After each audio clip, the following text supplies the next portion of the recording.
If you spend more time scrolling through presets than actually playing guitar, you're not a tone chaser. You're avoiding the truth. And the truth is uncomfortable. Because right now, somewhere out there, a guitarist just said, I'm gonna practice.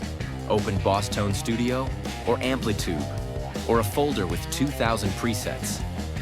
And the guitar never stood a chance. They didn't practice. They scrolled. They didn't improve. They optimized. They didn't play music. They curated a personality. And if you're already feeling defensive, that's perfect. Because this battle isn't about gear. It's about why so many guitarists hide behind options instead of committing to one sound and actually getting good with it. Tone chasers versus tone players. Not analog versus digital. Not amps versus plugins. This is about people who use tone to play better and people who use tone to avoid playing at all. Let's get something straight. Digital gear is not the enemy. Boss Katana is not the enemy. AmpliTube is not the enemy. The enemy is the modern guitarist who believes tone is something you find instead of something you earn. Tone players build a sound that forces them to rise to it. Tone chasers build a sound that excuses them from ever committing. Tone players have a rig. Tone chasers have folders. Tone players say, this works. Tone chasers say, this is close, but I think I need one more preset. You know exactly who I'm talking about. They don't talk about songs. They talk about patches. They don't talk about groove. They talk about impulse responses. They don't talk about timing. They talk about the exact chain. Bro, you're not a producer. You're a guitarist hiding behind menus. Let's talk Boss Katana. The Katana is one of the best amps ever made for people who actually want to play. Affordable, loud, good tones right out of the box. But it also created a brand new species, the Katana patch hoarder. This person doesn't own an amp. They own a spreadsheet. They don't have a clean tone.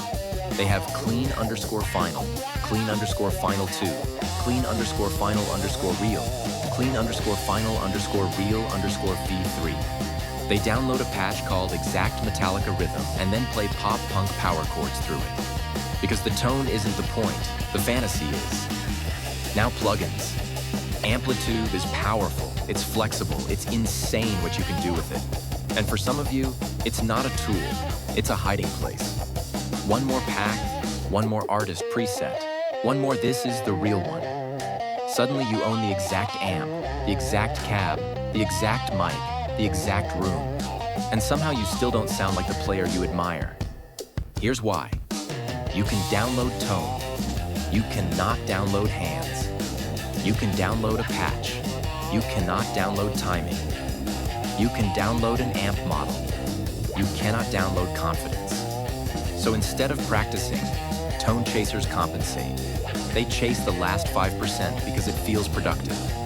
It feels technical. It feels serious. But it's a lie.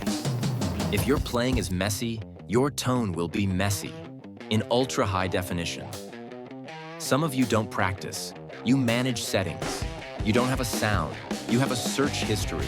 Your tone isn't dialed in. It's being held hostage. Now let's talk about tone players. Tone players do something shockingly boring. They pick one sound, and they stay with it long enough to become dangerous. They stop tweaking and start playing. They use one clean, one dirty, one lead, maybe a delay, maybe a boost.